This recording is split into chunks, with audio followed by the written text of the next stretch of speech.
Focus करते। वजह ये कि छोटी छोटी चीज़ों को आप याद रखते हैं ना, फिर उसकी समरी आप खुद ही कर लेते हैं। जब आप समरी में जाते हैं, आप देखें अब दौर आ गया है MCQs का। अब बड़े बड़ी जगह भी आप जाते हैं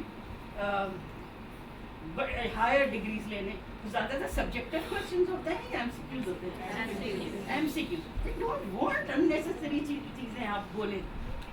वो राइट एंड रॉन्ग आपका देखना चाहते हैं कि आप में कितनी सही जजमेंट पावर है या नहीं। वो डोंट बी सब्जेक्टिव, क्योंकि सब्जेक्टिव ज़्यादातर याद नहीं होता। जो सब्जेक्टिव होता है वो क्या होता है, रट्टा लगा के जाता है। स्कूल में या यूनिवर्सिटी कॉलेज में पढ़ते हैं, आप क्या कहते हैं, रट्टा लगा। जब रट्टा लगा समझ कुछ नहीं आया, समझ कुछ नहीं आया। हाँ, हो सकता है आपको एक एक वर्ड जो मैंने बताया क्लैरिटी याद रह जाए, कॉन्फिडेंस, फिर आप माशाल्लाह इतने समझदार हैं कि आप उसको खुद समराइज करेंगे, उसकी एग्जांपल्स भी खुद निकाल के ला सकते हैं। अगर इतने बड़े बड़े मैं रीड करना शुरू कर दूँ पैराग्राफ्स, तो मेरा जो कोशिश होती है मैं बड़ा पॉइंटर्स पे बात करूँ, ठीक है। अच्छा, एक होती कम्युनिकेशन, तो हम कह रहे हैं, मगर हम क्यों कह रहे हैं हम आपको इफेक्टिव कम्युनिकेशन कितना ज़रूरी है। अब मैं आपसे कम्युनिकेट कर रही हूँ, आई एम अ सेंडर, जो मैं बात करूँ, आप कौन हो, रिसीवर, आप कौन हो, रिसीवर। अगर मैं आपसे ऐसी बात करूं जो आपको समझ ही ना आए, तो क्या वो मेरी इफेक्टिव कम्युनिकेशन होगी? नहीं ना। अब उस इफेक्टिव कम्युनिकेशन के लिए भी हम करते हैं 7 कैरेक्टरिस्टिक्स। कौन से 7 कैरेक्टरिस्टिक्स? उसमें पहले वाले में क्या है, five things has to be clear. अगर मैं आपको क्लियर में आते टोन आ जाती, सपोज अब मैं या तो मैं अपनी से बात कर रही हूँ, वीडियो आपको समझ आएगी, बहुत तेजी से बात करूँ, आपको समझ आएगी? नहीं आएगी। मेरी प्रोनाउंसिएशन सही नहीं हो, तो अब ये अलग बात है कि लैंग्वेज आप कौन सी, देखिए लैंग्वेज हमेशा यूज़ वो करनी चाहिए कम्युनिकेशन में जो ज़्यादा लोगों को समझ में आए। करने को मैं कंटिन्यूस, यूनिवर्सिटीज़ में तो इंग्लिश ही में होते हैं ना, मगर अभी हमने कहा अंग्रेज़ी और उर्दू मिक्स होना चाहिए कि आपको समझ आनी चाहिए। जब समझ आएगा तभी आप क्या करेंगे, वो मेरी कम्युनिकेशन इफेक्टिव हो जाएगी।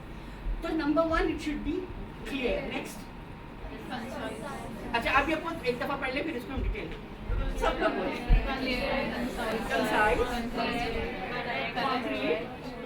Correct, coherent, complete and curly. अच्छा नेक्स्ट, आपने नोट की होगी बहुत सी चीज़ें ऐसी जो लीडरशिप की 7 C's में थी, मगर क्यों थी? क्योंकि लीडरशिप, जो लीडर होता है उसकी कम्युनिकेशन इफेक्टिव होनी चाहिए। क्यों होनी चाहिए? इफेक्टिव। ये भी एक दूसरे से इंटरलिंक्ड करता है। क्या करता है? इंटरलिंक्ड करता है कि इफेक्टिव कम्युनिकेशन एक लीडर के लिए बड़ी ज़रूरी है। जो मुखातिब हो रहा है जिनसे और जिनको बात बता रहा है, वो उनको समझ आनी चाहिए। What is clear? जैसे मैं ऑलरेडी आपको, अगर राइटिंग में आप बात कर रहे हैं तो उसकी क्या क्या चीज़ें सही होनी चाहिए? अगर अंग्रेज़ी में लिख रहे हैं या उर्दू में लिख रहे हैं या किसी की जो भी लैंग्वेज है कहीं की, क्या होना चाहिए? उसकी ग्रामर सही होनी चाहिए, पंक्चुएशन सही होनी चाहिए। यू नो व्हाट पंक्चुएशन है? ठीक है ना। तो और एंड मैंने रेड किसको किया है?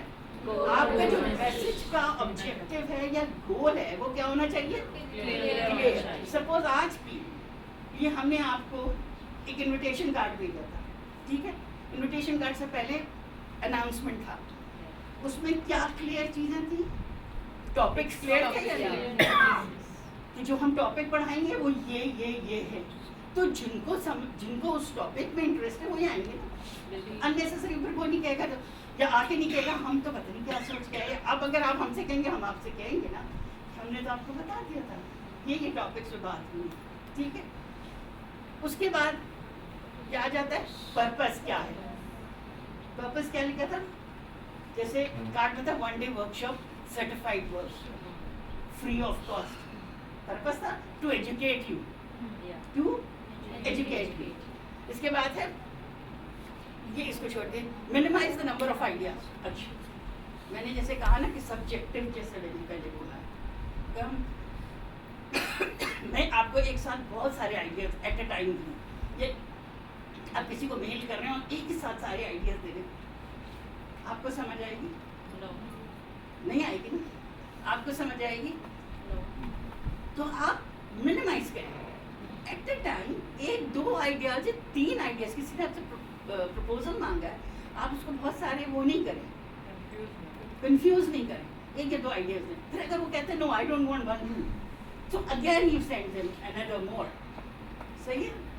फिर again it should be minimize to the point. Clear? Next please. अच्छा, फिर एक चीज क्या होना चाहिए क्लियर में, अंडरस्टैंडिंग जो है उसकी मतलब इजी। लोग ना, कुछ लोग होते हैं वो कहते हैं अंग्रेजी के मोटे मोटे डिफिकल्ट हम अगर लफ्ज यूज करेंगे ना, या इवन उर्दू में सकील अल्फाज यूज करेंगे, लोग आपको तो समझेंगे पता नहीं कहाँ के तुरम खान हो, क्या वो बेचारा समझ रहा होगा कि यार? तो कम्युनिकेशन क्या होनी चाहिए? इजी वर्ड, जितना सिंपल वर्ड यूज करें ना। आपको मेरे समझाने में कोई डिफिकल्ट वर्ड्स ज्यादा सुन आ रहे? नहीं ना? क्यों? मैं सिंपल चाह रही हूँ, क्योंकि जो आपको जाए जहन में और आप समझ सकें और आप आगे ये मैसेज भी पहुंचा सकें। assumptions नहीं होनी चाहिए। What do you mean by assumptions? यानी उसमें इबहाम नहीं होना चाहिए। क्या नहीं होना चाहिए? कहते ना बिटवीन द लाइन्स, तो टॉप मैनेजमेंट होता है जो बिटवीन द लाइन्स पढ़ समझ जाती है।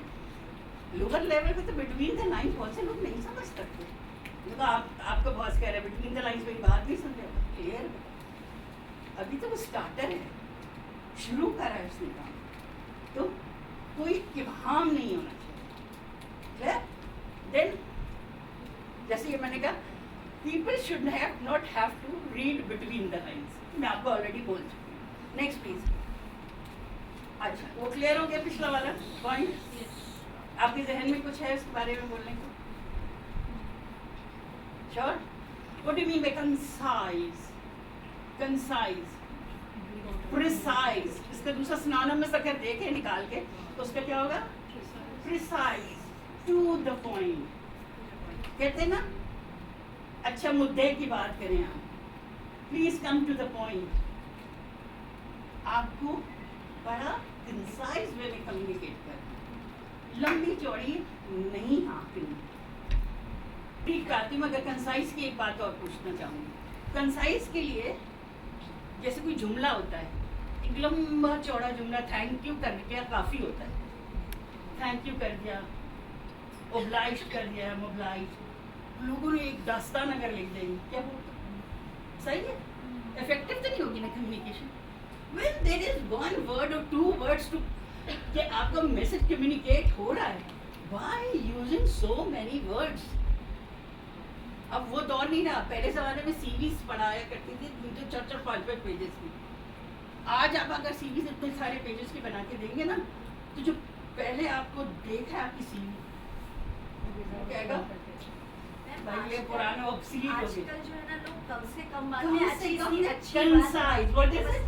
This is what I mean to say. It should be precise and concise with everything in it you would like to say, but it should be concise. ठीक है ना? जो सीवी के समझ आ गई ना सीवी, तो आपने सही कम्युनिकेट कर दी। अव्वल तो वो पढ़ेगा नहीं, उसको बस इतना टाइम, कितनी सीवीज आ रही है आपको पता है? कितनी कुछ जॉब्स ऐसी होती हैं हज़ारों की तादाद में सीवीज जा रही है। पहले तो वो वही अलग कर देते हैं, लंबी चौड़ी कहानियाँ होती, पढ़ेंगे भी कहेंगे शॉर्ट आए, इतनी भी शॉर्ट ना हो कि कुछ ही कुछ ना। मगर लोग आजकल चाहते हैं 1 पेज वाली, चाहते हैं या नहीं चाहते? ठीक है। कॉन्क्रीट मैंने कहा। Next is what do mean concrete? Concrete word से क्या मतलब है? कॉन्क्रीट मतलब मजबूत, वेरी गुड, सॉलिड, लॉजिकल। हवा में बात नहीं करनी, बात होनी चाहिए लॉजिकल। उसमें आपको मैं मिसाल दूँ, यूनिवर्सिटी लेवल की देखिए। हम जैसे मैं टीच करने जा रही हूँ, जब मैं टीच करती हूँ और मैं पहली क्लास लेती हूँ अपनी, तो ओरिएंटेशन क्लास होती है। अगर मैं खड़े होकर बोलूँगी सबके स्टूडेंट्स का हमने बात कर लिया, मैं अपने बारे, अच्छा तो मैं आपसे असाइनमेंट्स लूँगी, फिर मैं आपको फल इतने टॉपिक्स पढ़ा दूँगी, फिर मैं ये भी कर लूँगी। Is it concrete? Is it concrete? मैं यूँ भी कर दूँगी, मैं यूँ भी कर दूँगी। It is not qualitative neither quantitative. आपको पता है ना क्वालिटेटिव क्वांटिटेटिव क्या है? क्वांटिटेटिव मतलब आपको बोलना है आपका ये होमवर्क अपना क्लियर होना चाहिए टीचर के एंड पे। Number of assignments 4 in this semester और 2 इन दिस सेमेस्टर। डेडलाइन के साथ होना चाहिए। इस डेडलाइन के पहली क्लास में सबको समझा दें जो मेरा तरीक़ेकार होगा। वी विल बी कवरिंग 12 और 13 चैप्टर्स जो कि मिड टर्म तक इतने होंगे और सेकंड हाफ टर्म में इतने होंगे। आपसे असाइनमेंट का बता दिया, आपके टेस्ट इतने होंगे, आपके फाइनल या प्रीलिम्स जिसे कहना चाहिए वो इतने होंगे। तो आपने प्रॉपर उसको गाइडलाइन बताई है। एक तो क्यों वजह ये कि वो अपने आप को प्रिपेयर करे कि मैंने इस टाइम फ्रेम में रह के अपना काम करना है और ये काम करना है। अपने आप को मैनेज करेगा। क्या करेगा?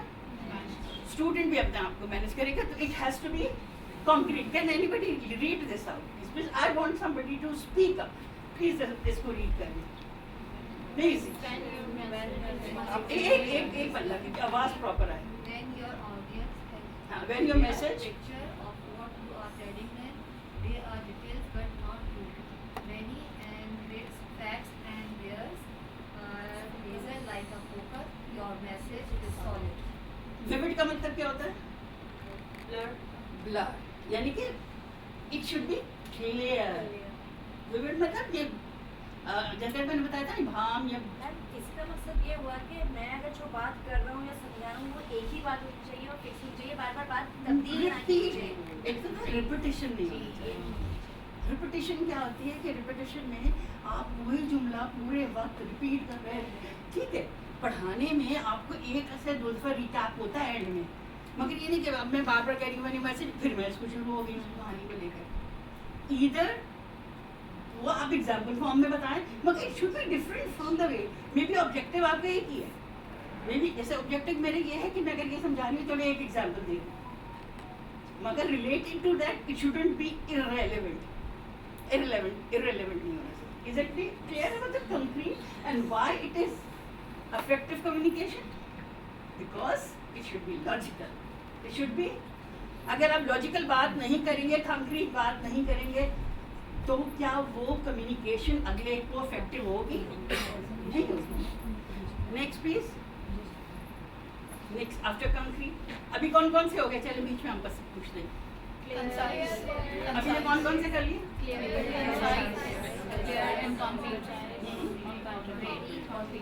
एंड इससे पहले कौन से कॉन्क्रीट? अब कौन सा आया? करेक्ट। कम्युनिकेशन जैसे पहले भी बताया शुड भी किस किस तरीके से करेक्ट होनी चाहिए? ग्रामर वाइज किस किस तरीके से और punctuation wise and to the point. जो उसमें ऑब्जेक्टिव है, आपका पर्पस है, आपके जो कंटेंट है, जो भी है, ये चीज़ें तीन चीज़ें एक तो ज़हन में रखी। पर्पस एंड ऑब्जेक्टिव जो है वो क्लियर होना चाहिए, वो आपके करेक्ट होना चाहिए जो अगले को समझ जाए।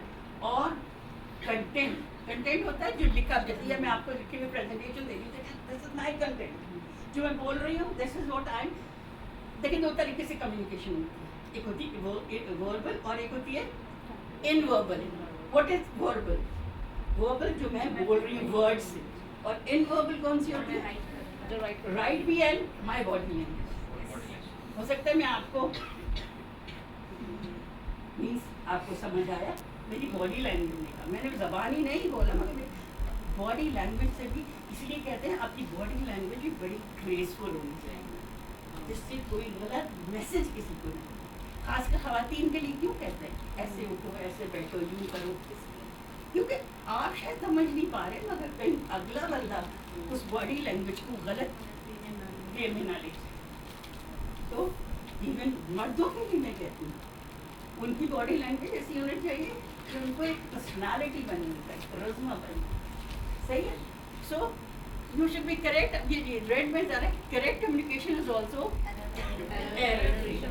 एरर कौन से हो सकते हैं? फॉर एग्जाम्पल, फिर मैं आ जाती हूँ, मैं आपको उससे रिलेटेड एग्जाम्पल दे रही हूँ जिससे आज आप आए। आपको इन्विटेशन कार्ड आया, उस पर अगर डेट ना लिखी होती, किस डेट को है, किस मंथ में है, किस ईयर में है, आप समझते? अगर मैं इनकम्प्लीट होती 12 अक्टूबर कर देती, एक बात बता रही, तो 2024 तो लिखना चाहिए ना, कभी आपको पढ़ा मिला तो हो सकता है पिछले महीने का या पिछले साल की 2023 का इन्विटेशन। सो ईयर मंथ डेट डेज, जैसे सैटरडे भी क्लियर करने के लिए आपने सैटरडे भी लिख दिया, इतनी क्लियर मैसेज गया आपका कि उसे दिन भी पता है, उसे डेट भी पता है, उसे वेन्यू भी पता है, उसे ये भी पता है कि उसके टाइमिंग कितना है, ये सारी क्लियर हो गया, आपका टॉपिक भी, तो it should B error free, clear about correct effective communication. क्या हमारे नोटेशन में जो था वो इफेक्टिव था या नहीं था? जहाँ तक लिखा था, जिसमें लंच नहीं था, लंच बॉक्स नहीं था, उसमें मेंशन नहीं था। जिसमें लंच है उसमें क्या लिखा है कि आपको पता हो कि you will be given the lunch boxes along with the drink, ठीक है? तो आप प्रिपेयर हो क्या, चलो मुझे घर से लाने की जरूरत नहीं पड़ेगी, मुझे पता है वहाँ मुझे लंच मिल जाएगा, लंच बॉक्स मिल जाएगा। अच्छा, आपने एक चीज़ नोट की कि हम लिखने को लंच भी लिख सकते हैं, मगर वो इब्हाम पैदा करता वर्कशॉप होगा या हाँ, नहीं।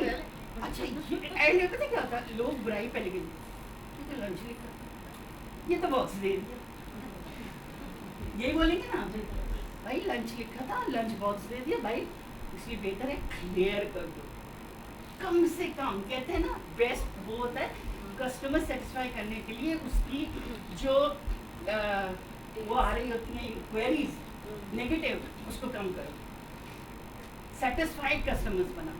तो आप लोग इंशाल्लाह ताला अपने फ्यूचर अपने बिजनेस रन करेंगे अपने। मैंने आप लोगों को एग्जाम्पल ली थी कि सिर्फ एक बंदी ने मुझे पूरा क्लियरिटी के साथ कम से कम अल्फाज में तमाम चीज़ बताई, उसका अप्रूवल भी जो है ना हो गया। अगर आपने कम अल्फाज के अपना जो प्लान है या आपको भी कभी किसी दूसरे को बताया ना, वो आप पे 100% इन्वेस्टमेंट करें। हम लोग आप पे इन्वेस्टमेंट कर रहे हैं, ठीक है? इन्वेस्टमेंट को हम लोग प्रॉफिट में कैसे कन्वर्ट करेंगे, जो मैम आप नेक्स्ट समझाएंगे ना कोहेरेंट में कैसे कन्वर्ट प्रॉफिट में करेंगे। आप चलिए आप शबक बोले कोहेरेंट क्या मतलब होगा, चलिए कोहेरेंट से मुराद क्या होती है? फ्रेंड से पूछो। आप जरा बताएं कोहेरेंट अपने। अच्छा, कोहेरेंट ये होता है कि आपके पास जो चीज़ भी हो वो बहुत लॉजिकल रीजनिंग के साथ हो, लॉजिकल सोच समझ के जो है ना आप प्लान ऑफ एक्शन बनाएं, ठीक है? पॉइंट्स कनेक्टेड हो, इट शुड बी को-रिलेटेड, रेलेवेंट। अगर मैं आपको एक्सरसाइज के थ्रू करवाती हूँ, फॉर एग्जांपल कोहेरेंट का ये आपको स्लाइड नजर आ रही है, क्या ये पिछली वाले से रिलेटेड है पॉइंट क्या नहीं है? Seven series of effective communication से रिलेटेड है या नहीं है? है ये अगली वाली से रिलेटेड होगी या नहीं होगी? अगले वाले अगले वाले से रिलेटेड होगी। उस टॉपिक से रिलेटेड है या नहीं जो हम पढ़ा है, ठीक है? ये कोहेरेंट है, ठीक है? लॉजिकल है ना, मतलब मैंने ये तो नहीं किया कि यहाँ पे मैंने किसी फैशन डिजाइनर के बारे में बता दिया आपको, Topic से ब्यूटी related। अचानक बात की और हमने कम्युनिकेशन में कुछ और डाल दिया। या आपको कोई मैंने मूवी का कोई ट्रेलर दिखा दिया ना, दैट इज नॉट कोहेरेंट। आपके पास फोकस हो, लॉजिकल हो, तमाम चीज़ें हो, जो पॉइंट टू पॉइंट हम आपको सिखाना चाह रहे हैं। Is coherent clear to all of you? Yes. Things to be related to the topic. They should not be irrelevant. ठीक है? क्योंकि आपने माइंड बनाया हुआ है, आपका फोकस अभी उसी तरफ हुआ हुआ है, आपने क्लास में वैसे ही पानी भरी, ठीक है? अगर आपने ब्लू लेगून बनाया था, ब्लू लेगून में हमने वो भी डाल दिया, रेड वाला शरबत कौन सा, जाम मिश्री भी डाल दिया, फिर तो ब्लू लेगून तो नहीं है, ये तो कुछ और ही। तो हम एक ही चीज़ पे फोकस कर रहे हैं, coherent. Is it clear? Coherent को बहुत आसानी से फोकस होता है ना, यानी तवज्जो देना, तवज्जो के साथ जो काम किया जाए आसान हो, वो क्या कोहेरेंट। मुकम्मल मुतवज्जे होना, मुकम्मल। जैसे घोड़ा होता है ना, आपको पता है घोड़े का ऐसे क्यों लगाया जाता है एक ताकि वो कि वो इधर उधर ना देखे, वरना वो कभी इधर भागेगा उधर, वरना अगर आप बगैर लगाए तो क्या करेगा, उसको अपनी लाइन डायरेक्शन नहीं पता होगी, किस डायरेक्शन में जाना, ठीक है? You have to be focused. जो चीज़ कर रहे हैं उसको फोकस करें। Next please. इज हाँ अच्छा, इसका कंप्लीट क्यों, जैसे मैंने कंप्लीट को ऑलरेडी आपको ऐसे बता ही दिया कि वो भी, और एक चीज़ ये भी है कंप्लीट, जैसे इनविटेशन में आपका एड्रेस भी है, एड्रेस हमारा लोकेशन है, सर्विसेज प्रेस क्लब कराची है, उस पर आपने आपको डेट भी पूरी थी, सैटरडे 12 अक्टूबर 2024, ठीक है। You will be provided lunch box along with dinner, sorry note गलत ये अब आप क्या आप कहेंगे अभी तो ये मैंने इस वक्त आप लोगों के साथ क्या किया, ब्लफ के थ्रू कोहेरेंट की एक प्रैक्टिस करवा दी, ठीक है। मैंने ब्लफ का मतलब ये होता है आपको थोड़ी सी गलत इन्फॉर्मेशन देके उसको करेक्ट किया, आप उस को नोट करेंगे, ठीक है। मैम ने आपकी focus of attention coherent abilities को चेक किया थी कि आप कितना मुतवज्जा है। अच्छा, अगर आप रिस्पॉन्सेज होते ना, जैसे मैम और मैं थी और मामा थे, हमें एकदम आवाज आती है डिनर, आप लोग आती नहीं, इसका मतलब है आप कहीं फिजिकली हैं, मेंटली जब आपने हुआ ना डिनर, एक इंसानी साइकोलॉजी है, शफा को पूरी you are doing in that सारा अपना किया हुआ है, इंसानी फितरत है, जब पूरी तवज्जो होगी ना तो डेफिनेटली रिएक्शन आएगा। डिनर अब मैं एक बात बताऊं, हम लोगों के साथ ना, मैं नमाज अल्हम्दुलिल्लाह जो इसका तब कोहेरेंट और कंप्लीट में जब हम मुकम्मल तवज्जो के साथ नमाज पढ़ रहे होते हैं ना, तो हमें याद होता है कि हमने कितनी रकातें पढ़ी हैं, क्या क्या, ठीक है। अगर हम कोहेरेंट 7 C's में नहीं होंगे ना, मैं आपको 7 C's में नहीं होंगे जो आपने मैम का ने आपको इतना ट्रेन किया है, इतना सिखाया, तो भूल जाएंगे, आप भूल भी जाएंगे। अल्लाह ताला से अगर मुतवज्जे नमाज के टाइम पे नहीं हो रहे तो आप रकत भी भूल जाए, ठीक है। आपकी पूरी तवज्जो उस पर नहीं है कहीं, और शैतान अमूमन क्या करता है, नमाज के टाइम पे दुनिया की सारी सोचें आपके दिल में लाता है, और ये रह गया और ये वो रह गया, आती है नहीं आती, ये शैतान कर रहा है। चूल्हा खुला हुआ है, कितनी सी देर होती है नमाज की 4 फर्ज पढ़ने की, मगर वो सारे काम यार, मैं नहीं कह रही कि मुझे नहीं आता, मुझे भी तो हम कोहेरेंट नहीं है, हम मुतवज्जे नहीं है, हमें उसमें भी मुतवज्जे होना है ना, जो भी काम करें। Next is it clear about complete and coherent and all, इसमें भी आ जाता है कम्युनिकेशन में कर्टियस होना चाहिए कि नहीं। अब कर्टियस में वही वाली बात है, थैंक यू सॉरी वाली बात नहीं, हरी वर्ड्स की बात नहीं होती है, हमारी टोन, हमारी हार्श टोन नहीं होनी चाहिए किसी के साथ। इवन जब बॉस डांट भी लगाए ना, एक तो हमेशा कहा जाता है डांट, बॉस को छोड़ो, घर में भी कहते भाई बहन बच्चों को एक साथ सबके सामने मत डांटो, बच्चों के अंदर फीलिंग आती है कि बेइज्जती होगी, कुछ कहना है अकेले में कहो। इसी तरह से जो बॉसेस सबके सामने बेइज्जती करते हैं वो सही होता है नहीं, आपके लिए उनके दिल में कितनी इज्जत रह जाती है। और वही बात अगर आप करेक्ट करना भी चाहते हैं, ज़ाहिर है, क्योंकि ज़ाहिर है आपके बॉस हैं, वो चाहेंगे आप गलती ना करें, उनको क्या चाहिए, आप आपके बुलाएंगे रूम में, फिर आपको समझाएंगे। आपकी इज्जत जो नफ्स है ना, वो मजरूह नहीं होगी, ये होती है कर्टियस, या इवन चलो डांट में लगा किसी ने, you please shut up, sit down, this is the right thing. अगर आप इवन जैसे मैं कह रही हूँ ना कि प्लीज वीडियो के सामने से मत गुजरे, ये भी क्या मुसीबत है, अब क्यों वीडियो के सामने से कैमरा के सामने से गुजर रहे हैं, ये मेरे रह जैसा ही है क्या? ये कम्युनिकेशन पहुँच तो जाएगी मगर इफेक्टिव नहीं होगी, और जाएगी क्या मुझे डांट लगा रही, मैं गुलाम हूँ, हम कोई गुलाम है कोई? मैं आपको ये मैम ने ये बताया ना डांट का और कर्टियस का, आपके फिजिकल जेस्चर्स होते हैं ना, आपके आई मूवमेंट बना दी लैंग्वेज। अगर आपको किसी को गुस्सा करना है ना, हंस के देख लूँगी मैं आज से, अगर मैं गुस्सा करूँगी, मैंने क्या किया, अपने फेस एक्सप्रेशन को, अपनी आईज को 1 सेकंड में चेंज कर लिया, आपको समझ में नहीं आया कि हुआ क्या। अगर किसी के साथ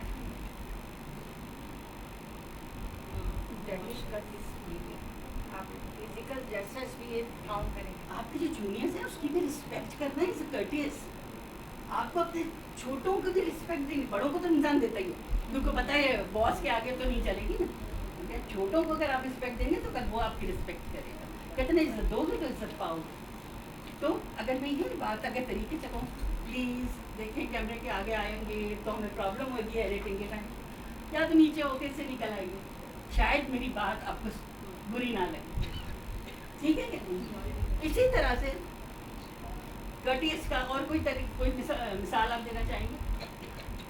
कैसे कर्टियस? मैं एक मिसाल देना चाहूँगी जो हमारी अभी साथ में बैठी हैं मिस नरगिस के, हमारी सुपरवाइज़र हैं और हम वोकेशनल डिपार्टमेंट में मैं एज अ ब्यूटिशियन वहाँ पे जॉब कर रही हूँ। तो मैम की ये आदत नहीं है मिस नरगिस की, वो कभी भी इस तरह से बुलाकर नहीं करती। जैसे अभी आप बता रही तो मेरे दिमाग में इतनी देर से मिस नरगिस का ही चल रहा था कि मैम इसी तरह से हमें बुलाती हैं और जो भी हमारी गलती होती है तो वो हमें हमारे को अकेले में ही बताती हैं, और बाकी जो कोई भी बंदा साथ खड़ा होता है तो उसके सामने कभी भी नहीं बोलती। कभी इवन मैं कहती हूँ घर में जैसे कहते हैं ना, माँ बाप बच्चों के सामने ना लड़ें, बड़ी ज़रूरी चीज़ है, उससे बच्चों की पर्सनैलिटी खराब होती है। इवन हस्बैंड वाइफ सास के सामने, अपने जो घर में और लोगों के सामने एक दूसरे को कहते हैं ना, बंद कमरे में एक दूसरे से बात करनी, जो बात दो के दरमियान रहेगी ना, जब तीसरे में गई तो वो कुछ ज़्यादा आम हो जाती है, वो आपकी बात नहीं रहती, वो पराई हो जाती होती है या नहीं होती? अच्छा, एक चीज़ और मैं बताऊँ, बॉडी लैंग्वेज से मैंने कहा मेरा एक स्टाइल था जब मैं स्पेशली स्कूल्स में पढ़ाती थी। मैं तो मेरी सबसे जो छोटी क्लास अगर मैं पढ़ाया फिफ्थ से का नीचे मैं नहीं पढ़ा, मेरे एक प्रॉब्लम है, तो छोटे बच्चों को पढ़ाना कम होता, संभालना सकता मुझे पढ़ाने का शौक, तो मैंने 5th 6th 7th 8th 9th 10th schooling तक उसमें पढ़ाया।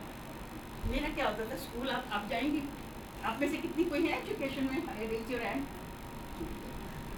जब क्लासरूम में आप जाती हैं तो अमूमन बच्चे शोर कर रहे होते हैं। क्या कर रहे होते हैं? शोर से बड़ा बातें कर रहे हैं।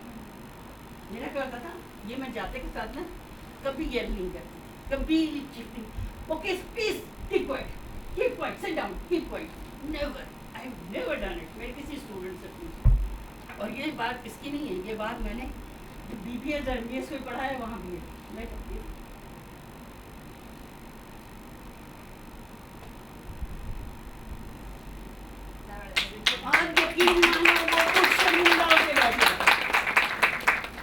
मुझे कुछ उनका पता है, मेरे इसी में नाराजगी है,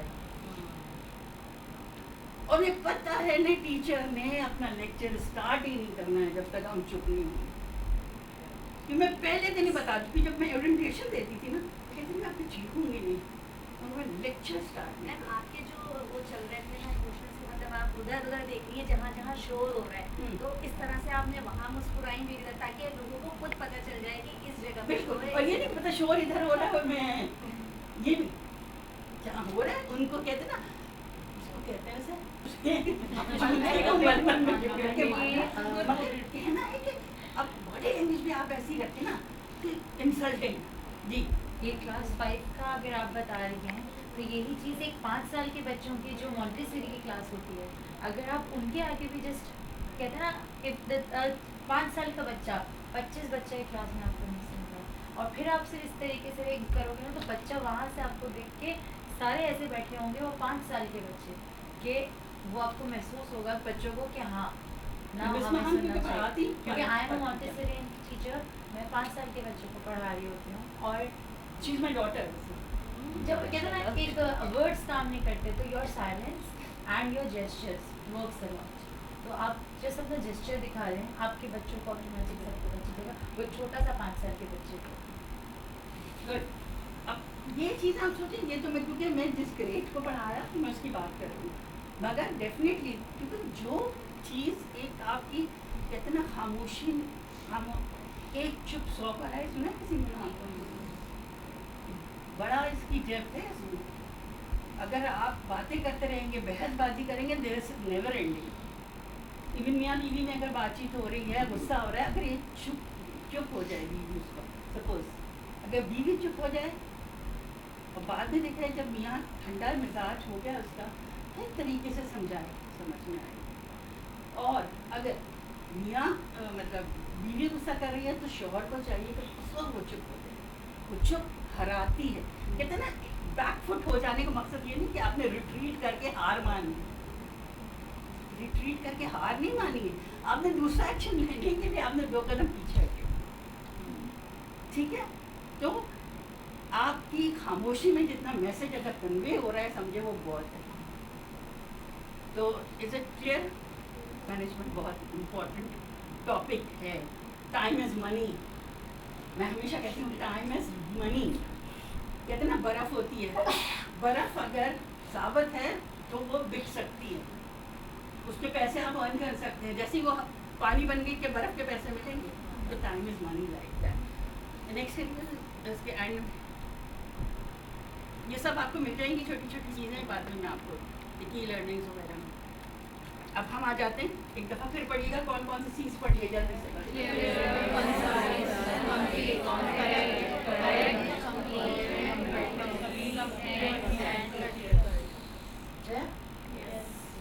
करेक्ट, कंसाइज, कोहेरेंट, कंप्लीट, और कुछ रह गया है और कुछ रह गया बताऊं? कर्टियस, ये सारी चीजें वाई क्लियर हुआ कि नहीं हुआ सबसे? नहीं एक मिनट मैम, किसी ने कंक्रीट उसके कोहेरेंट पे नो कहा है। मैं किसने नो कहा है बताइए? नो बताओ, मेरा हाँ, रिस्पॉन्स जिसने बड़ा नो अच्छा है। जब तक नो है तो आगे नहीं मैं बढ़ेंगे। सोच रही जिससे मैं जुबैर के आगे व्हाट इज कोहेरेंट क्या बताएगा? आपकी गलती जो थी ना वो आपके माइंड में पहले से मौजूद होती है, वो रिस्पॉन्स पे रिएक्शन हो जाता है। अच्छा टाइम छोटा, मुतवज्जा, सिंपल, कोहेरेंट, रेलेवेंट, इररेलेवेंट। इन्होंने नहीं बोला था, किसने बोला था? तो पता नहीं सिर्फ हमारा जिनको भी नहीं हुआ अब क्लियर हो गया, जिसको थोड़ा सा भी डाउट था आपसे ब्रेक लेती हूँ, उसके बाद मैं आपको इसके बाद जो वाला है टॉपिक वो मार्केटिंग मिक्स बताऊंगी, जो मार्केटिंग से रिलेटेड है और मैनेजमेंट से रिलेटेड है, मैनेजरियल स्किल्स। वो टॉपिक मैं करूंगी। इनके टॉपिक, जुबैर के टॉपिक टाइम मैनेजमेंट के बाद फॉरन, ठीक है? Thank you so very much, thank you. So I welcome Mr. Zubair to please